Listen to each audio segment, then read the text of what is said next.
தற்பொழுது அண்மை செய்தியை பார்த்து வருகிறோம். டெல்லியில் அமித்ஷாவை ரகசியமாக சந்தித்த செங்கோட்டையன் மதுரை வழியாக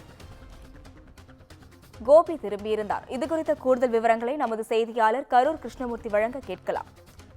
வணக்கம், உங்களுடைய விவரங்களை பதிவு செய்யலாம். நிச்சயமாக முன்னாள் அமைச்சர் செங்கோட்டையன் அவர்கள் இன்று இரவு மீண்டும் டெல்லி செல்ல இருப்பதாக தற்பொழுது தகவல் வெளியாகியுள்ளது. கடந்த வாரம் எடப்பாடி பழனிசாமி டெல்லி சென்று அமித்ஷாவை சந்தித்து திரும்பியவுடன் செங்கோட்டையன் ரகசியமாக டெல்லி சென்றார். அங்கு அமித்ஷாவை ரகசியமாக சந்தித்த செங்கோட்டையன் சந்தித்துவிட்டு மதுரை வழியாக கோபி திரும்பியுள்ளார்.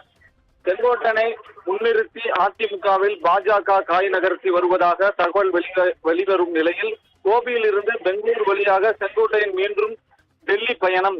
மேலும் ஒருங்கிணைந்த அதிமுக கூட்டணியுடன் அமைக்க பாஜக முயற்சி செய்து வரும் நிலையில் கூட்டணியை ஏற்க பழனிசாமி மறுத்து வருவதால் செங்கோட்டையன் மூலமாக ஒருங்கிணைத்த அதிமுக பாஜக கூட்டணி முயற்சி நடைபெற்று வருவதாகவும் இன்று இரவு மீண்டும் டெல்லி பயணம் மேற்கொள்ள செங்கோட்டையன் இருப்பதாக தற்பொழுது தகவல் வெளியாகியுள்ளது. அஸ்வினி, விவரங்களுக்கு நன்றி கிருஷ்ணமூர்த்தி.